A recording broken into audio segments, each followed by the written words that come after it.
आइए आज जानते हैं भोजन करने और भोजन की महत्ता के बारे में। अन्न वै प्राणः, यह कहकर हमारी वैदिक संस्कृति ने स्पष्ट कर दिया है कि अन्न ही मनुष्य का प्राण है।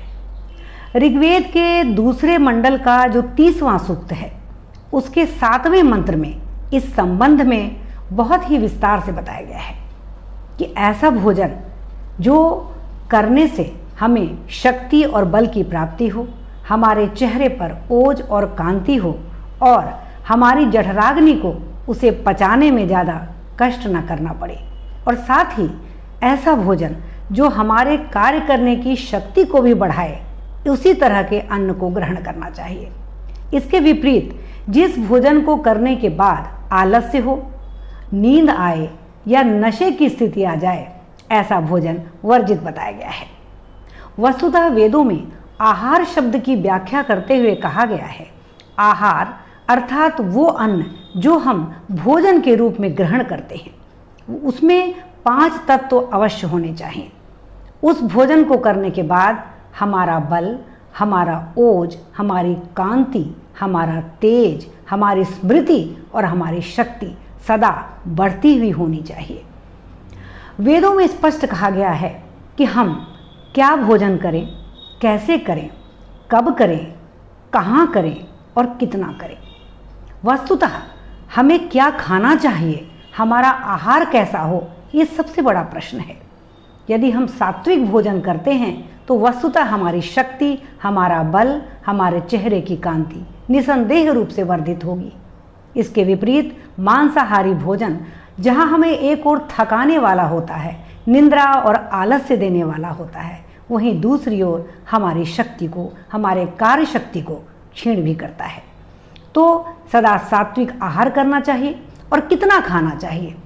जब भूख लगे तब थोड़ी सी मात्रा में भोजन करना चाहिए। सदा सात्विक भोजन करें, कम मात्रा में करें और तब करें जब भूख लगे। कैसा भोजन करना चाहिए? जो सात्विक हो, मांसाहारी ना हो। और कैसे करें? भोजन को हमेशा पालथी मार के जमीन पर धरती से अपना संपर्क रखते हुए करना चाहिए। इससे जहां हम धरातल से जुड़ने का एक सुख सौभाग्य पाते हैं, वहीं दूसरी ओर हमारी ये बैठने की जो क्रिया है वो हमारे पाचन तंत्र को सुदृढ़ करती है। साथ ही जब हम भोजन करें तो सर्वप्रथम उस भोजन को ईश्वर के निमित्त पहले प्रदान करें, ईश्वर को समर्पित करें, फिर खाएं। और तीसरा तत्व, कभी भी हड़बड़ी में भोजन नहीं करना चाहिए। एक एक कौर को, एक एक ग्रास को सदा चबा कर खाना चाहिए, जिससे कि हमारी जठराग्नि को ज़्यादा श्रम न करना पड़े।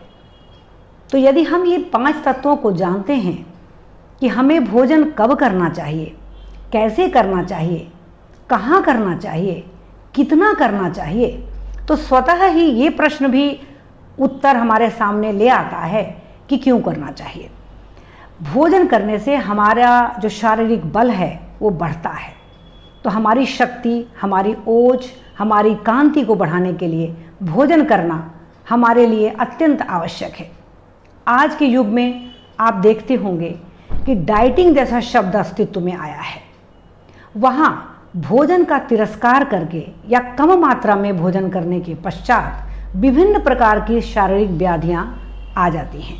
तो ऐसी व्याधियों से लड़ने के लिए आज के युवा वर्ग को निश्चित तौर पे, निश्चित मात्रा में, सही समय पर और अच्छी तरह चबाकर भोजन करना चाहिए।